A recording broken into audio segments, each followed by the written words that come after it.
ನಿಮ್ಮ ಹಳೆಯ ಒಡವೆನ ಅಧಿಕ ಬೆಲೆಗೆ ಮಾರಬೇಕೆ? ಅಟಿಕಾಗೆ ಕಾಲ್ ಮಾಡಿ 8880 ಅಟ್ಟಿಕಾ ಗೋಲ್ಡ್ ಕಂಪನಿ. ನಾನು ಅನಿರುದ್ಧ್ ಅವ್ರನ್ನ ಮಾತನಾಡಿಸ್ತಾ ಹೋಗ್ತೀನಿ. ಅನಿರುದ್ಧ, ನೀವು ಹೇಳಿದ್ರಿ ಒಂದು ಸ್ಕೂಲಿಗೆ ಬಂದಿದ್ರು ಅಂತ ಹೇಳಿ, ಅದಾದ ನಂತರ ನೀವು ಮತ್ತೆ ಎಲ್ಲಿ ಭೇಟಿ ಆಗಿದ್ರಿ ಅವರನ್ನು? ಮತ್ತೆ ಒಂದು ಸರ್ತಿ ಚೆನ್ನೈಯಲ್ಲಿ ಒಂದು ಸರ್ತಿ ಭೇಟಿ ಆಗಿದ್ದೆ. ಆದರೆ ಅದು ಬಹಳ ಒಂಥರ ಕ್ವಿಕ್ ಭೇಟಿ, ಅಂದರೆ ಸುಮ್ಮನೆ ನಮಸ್ತೆ ಅಮ್ಮ ಹೇಗಿದ್ದೀರಾ ಅಂತ ಒಂದು ಜಸ್ಟ್ ಒಂದು ಮಾತಾಡಿಸಿ ಭೇಟಿ ಆಗಿದ್ದ ಕ್ಷಣ. ಅಲ್ಲಿ ನಾನು ಬೇರೆ ಒಂದು ರೆಕಾರ್ಡಿಂಗ್ ಕೆಲ್ಸಕ್ಕೆ ಹೋಗಿದ್ದೆ. ಅಲ್ಲಿ ಅಚಾನಕ್ಕಾಗಿ ಅವರು ಸಿಕ್ಕಿದ್ದು, ಬಂದರು. ಸೊ ಹಾಗೆ ಅದೊಂಥರ ಅವ್ರು ಆರನೇ ಬೇರೆ ಸರ್. ಅವರು ಬಂದ ತಕ್ಷಣ ನಮಗೆ ಗೊತ್ತಿಲ್ಲದೆ ಅದೊಂದು ಶಕ್ತಿ ಸಿಗತ್ತೆ, ಹೌದು, ಆ ಒಂದು ಆಶೀರ್ವಾದ ಸಿಗತ್ತೆ. ಈಗ ಫಾರ್ ಎಕ್ಸಾಂಪಲ್ ಒಂದು ನಮಗೆ ಎಲ್ಲೋ ಒಂದು ದೇವಸ್ಥಾನಕ್ಕೆ ಹೋದಾಗ ಒಂದು ಪ್ರಸಾದ ಸಿಕ್ಕಿದ್ರೆ ಅದು ತಿಂದು ಆ ಒಂದು ತೃಪ್ತಿ ಸಿಗತ್ತಲ್ಲ, ಆ ಒಂದು ಖುಷಿ ಸಿಗತ್ತಲ್ಲ, ಆ ತೃಪ್ತಿನ ನೀವು ಯಾವುದೇ ರೀತಿಯಲ್ಲಿ ನೀವು ಅದನ್ನ ವರ್ಣಿಸಕ್ಕೂ ಆಗಲ್ಲ. ಟ್ರೂ.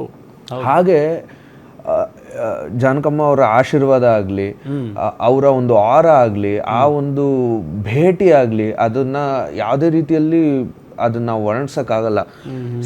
ನಾನು ಎಷ್ಟು ಪುಣ್ಯ ಮಾಡಿದ್ದೀನಿ ಅಂದರೆ ಅವ್ರನ್ನ ನೋಡಿರೋರಾಗ್ಲಿ, ಭೇಟಿ ಮಾಡಿರೋರಾಗ್ಲಿ, ಆಶೀರ್ವಾದ ಪಡ್ಕೊಂಡಿರೋರಾಗ್ಲಿ, ಮೊದಲನೇ ಸರ್ತಿ ಇದು ಬಹಳ ಕೆಲವು ಜನಕ್ಕೆ ಗೊತ್ತಿಲ್ಲ ಅನ್ಸುತ್ತೆ. SPB ಅವರು ಚಿತ್ರರಂಗಕ್ಕಿಂತ ಬರೋಕ್ಕಿಂತ ಮುಂಚೆ ಅವರು ಒಂದು ಕಾಂಪಿಟೇಷನ್ಗೆ ಹೋಗ್ತಾರಂತೆ. ಸೊ ಆ ಸ್ಪರ್ಧೆಯಲ್ಲಿ SPB ಆಬ್ವಿಯಸ್ಲಿ ಅವರು ಗೆಲ್ತಾರೆ. ಆ ಸ್ಪರ್ಧೆಯ ತೀರ್ಪುಗಾರರು ಬಂದ್ಬಿಟ್ಟು ಜಾನಕಮ್ಮ ಅವರು. ಜಾನಕಮ್ಮ ಅವರು ಅವತ್ತು ಅವ್ರಿಗೆ ಪ್ರೈಸ್ ಕೊಟ್ಬಿಟ್ಟು, ನೀನು ಬಹಳ ದೊಡ್ಡ ಕಲಾವಿದ ಆಗ್ತೀಯಪ್ಪ, ನೀನು ಇನ್ನೊಳ್ಳೊಳ್ಳೆ ಫ್ಯೂಚರ್ ಇದೆ, ಆಲ್ ದಿ ಬೆಸ್ಟ್, ಸಂಗೀತನ ಮಾತ್ರ ಬಿಡಬೇಡ, ಚೆನ್ನಾಗಿ ಪ್ರಾಕ್ಟೀಸ್ ಮಾಡು ಅಂತ ಹೇಳಿ ಆಶೀರ್ವಾದ ಮಾಡಿ ಅವರು ಅಲ್ಲಿಂದ ಹೊರಟ್ರಂತೆ. So great. ಅವ್ರ ಇಂಟರ್ವ್ಯೂ ಅಲ್ಲಿ ಹೇಳ್ತಾರೆ, ನಾನು ಯಾವಾಗ ಆ ಥರ ಆಶೀರ್ವಾದ ಮಾಡಿದ್ನೋ ನನಗಿಂತ ಜಾಸ್ತಿ ಹಾಡಕ್ಕೆ ಶುರು ಮಾಡ್ಬಿಟ್ರು SPB ಸರ್ ಅಂತ. ಅಂದ್ರೆ ಅದನ್ನೂ ಒಂದು ತಮಾಷೆ ರೀತಿಯಲ್ಲಿ ಅವ್ರು ಅದನ್ನ ಹೇಳ್ತಾರೆ. ಬಟ್ ನೋಡಿ, ಅಂದ್ರೆ ಎಂತೆಂಥ, ಈಗ SPB ಸರ್ ಕೂಡ ಒಂದು ಲೆಜೆಂಡ್, ಮತ್ತೆ ಅವ್ರ ಕಾಂಬೋ ಸಖತ್ ವರ್ಕ್ಔಟ್ ಆಗಿದೆ. ಮೈ ಗಾಡ್, ಅದೊಂಥರ ಅದೇ very few people get that, ಏನೋ ಅದೊಂಥರ ಕಾಂಬಿನೇಷನ್ ಆಗಿರ್ಲಿ ಅಥವಾ ಅದೊಂಥರ ಆಪರ್ಚುನಿಟೀಸ್ ಆಗಿರ್ಲಿ. ಹೌದು. ಆ್ಯಂಡ್ ಇವ್ರಿಗೆ ಆಪರ್ಚುನಿಟಿ ಬಂದಿದ್ದಲ್ಲ, ಆಪರ್ಚುನಿಟಿಗೋಸ್ಕರನೇ ಇವರು ಅಂದ್ರೆ ನಿಜ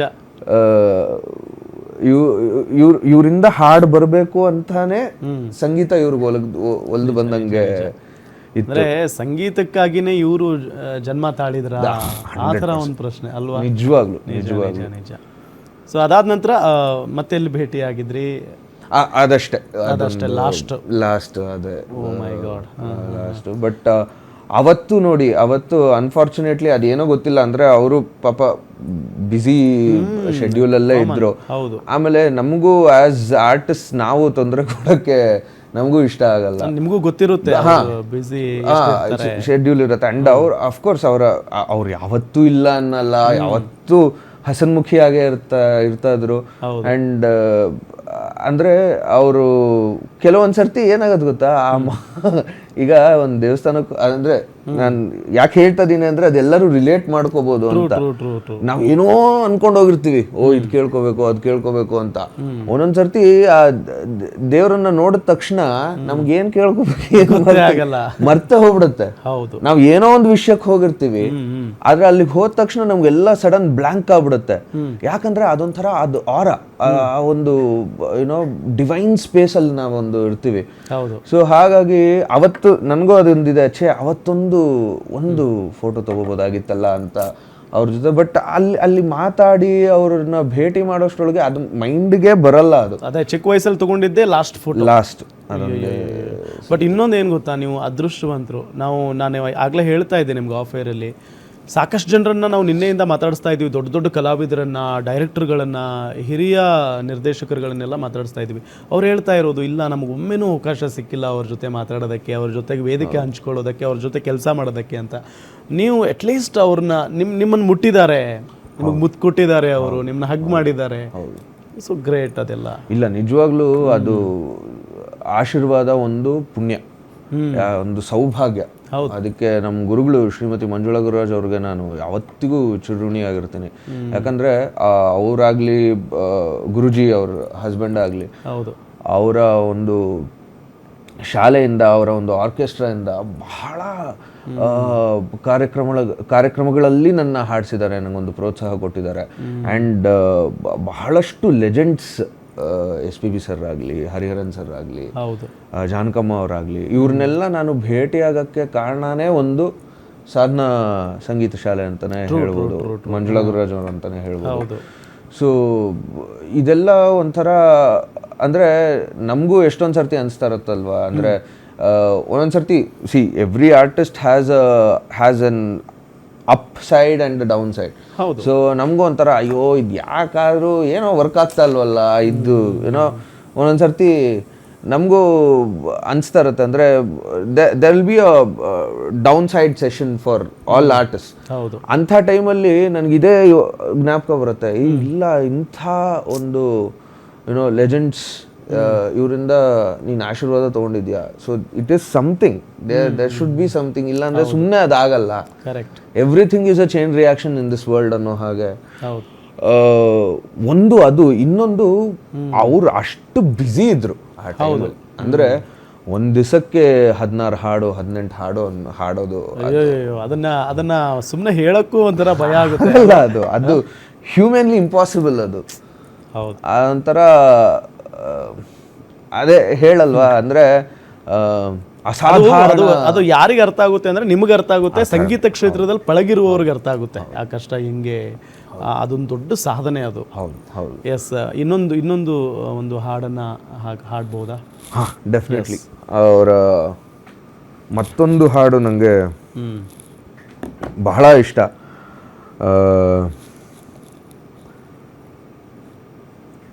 ಒಮ್ಮೆ ನಿನ್ನನ್ನು ಕಣ್ತುಂಬ ಕಾಣುವ ಆಸೆಯಲ್ಲಿರುವೆ, ಒಮ್ಮೆ ನಿನ್ನನ್ನು ಕಣ್ತುಂಬ ಕಾಣುವ ಆಸೆಯಲ್ಲಿರುವೆ, ಭುವಿಯಲ್ಲೋ ಬಾನಲ್ಲೋ ಇನ್ನೆಲ್ಲೋ ನಾ ಕಾಣೆ, ಒಮ್ಮೆ ನಿನ್ನನ್ನು ಕಣ್ತುಂಬ ಕಾಣುವ ಆಸೆ ಎಲ್ಲಿರುವೆ.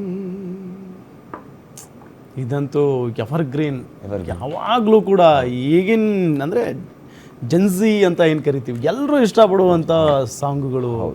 ನಿನ್ನೆಯಿಂದನೂ ಇವರು ಹಾಡಿದ್ದ ಇದನ್ನ, ಜೊತೆಗೆ ಅವರು ಮಕ್ಕಳ ವಾಯ್ಸಲ್ಲಿ, ಪ್ರಾಣಿ ಪಕ್ಷಿಗಳ ವಾಯ್ಸಲ್ಲಿ, ಅದು ಹೆಂಗೆ ಆ ವ್ಯಕ್ತಿ ಬಗ್ಗೆ ವರ್ಣನೆ ಮಾಡೋಕ್ಕೇನೆ ಅದೊಂಥರ ಹೆಮ್ಮೆ ಆಗುತ್ತೆ, ಅವ್ರ ಬಗ್ಗೆ ಮಾತಾಡೋದಕ್ಕೇನೆ ಖುಷಿ ಆಗುತ್ತೆ, ಆಶ್ಚರ್ಯ ಜೊತೆಗೆ. 100%. ಯಾಕಂದರೆ ಒಂದು ವಾಯ್ಸ್ನ ಒಬ್ಬ ಸಂಗೀತ ಕಲ್ತಿರೋರಾಗಲಿ ಅಥವಾ ಈಗ ಗಾಡ್ ಗಿಫ್ಟ್ ಥರ ಒಬ್ಬ, ಅಂದರೆ ಫೋಕ್ ವರ್ಷನ್ಸಲ್ಲಿ ಅವ್ರಿಗೆ ಆ ಒಂದು ವಾಯ್ಸ್ ಒಲ್ದು ಬಿಟ್ಟಿರುತ್ತೆ. ಹೌದು. ಯಾರೇ ಆಗಲಿ ಆ ಟೋನ್ನ ಮಾಡ್ಯುಲೇಟ್ ಮಾಡೋದೇ ಒಂಥರ ಬಹಳ ಕಷ್ಟ. ಯಾಕಂದರೆ ಅದಕ್ಕೆ ಇಯರ್ಸ್ ಆಫ್ ಪ್ರಾಕ್ಟೀಸ್ ಬೇಕಾಗತ್ತೆ. ಸುಮ್ಮನೆ ಜಸ್ಟ್ ಒಂದು ಫ್ಯೂ ಮಂತ್ಸಲ್ಲೋ ಒಂದೆರಡು ದಿವಸದಲ್ಲೋ ಆಗುವಂತಹ ಕೆಲಸ ಅಲ್ಲ. ಬಟ್ ಒಂಥರ ಒಬ್ಬ ಸಿಂಗರ್ ಆಗಿ ಇನ್ನೊಬ್ಬ ಸಿಂಗರ್ ವಾಯ್ಸ್ನ ಇಮಿಟೇಟ್ ಮಾಡೋದೇ ಕಷ್ಟ. ಅಂಥದ್ರಲ್ಲಿ ಒಬ್ಬ ಮಗು ಥರ ಹಾಡಿ ಪ್ರಕೃತಿಯ ಒಂದು ಧ್ವನಿಗಳನ್ನ ನಮ್ಮ ವಾಯ್ಸಲ್ಲಿ ತರೋದಿದೆಯಲ್ಲ, ಅದು ನಿಜವಾಗ್ಲೂ ಅದಕ್ಕೆ ಅವರು ದೈವಾಂಶ ಸಂಭೂತರು. ಯಾಕಂದ್ರೆ ಪ್ರಕೃತಿನೇ ಅವರಲ್ಲಿದೆ. ಹಾಗಾಗಿ ಅವರು ಆ ಧ್ವನಿಗಳನ್ನ ನವಿಲಿನ ವಾಯ್ಸ್ ಮಾಡ್ತಾ ಇದ್ರಂತೆ ಎಲ್ಲಾದ್ರೂ ಸೆಂಟ್ರಲ್ಲಿ ಬೇಕು ಅಂತ ಅಂದ್ರೆ, ನವಿಲಿನ ಧ್ವನಿ, ನವಿಲು ಹೆಂಗು ಕೂಗುತ್ತೆ ಅದೇ ರೀತಿಯಾಗಿ ಕೂಗೋರಂತೆ. ಅದೆಲ್ಲ ಗಾಡ್ ಗಿಫ್ಟ್. ಅದು ನಿಜ. ಆ್ಯಂಡ್ ಇನ್ನೊಂದು ಅದ್ಭುತ ವಿಚಾರ ಏನು ಅಂದರೆ, ಅವರು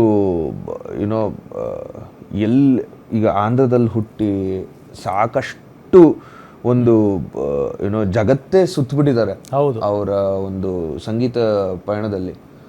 ಅಂತ್ಯದಲ್ಲಿ ಬಂದು ನಮ್ಮ ಕರ್ನಾಟಕದ ಋಣ ಅವ್ರಿಗೆ ಹೇಗಿದೆ ಅಂದರೆ ಹೌದು ಹೌದು ಹೌದು ಹೌದು ಅದು ನಮ್ಮ ಅದೃಷ್ಟ. ಅದು ನಮ್ಮ ಅದೃಷ್ಟ. ಎಸ್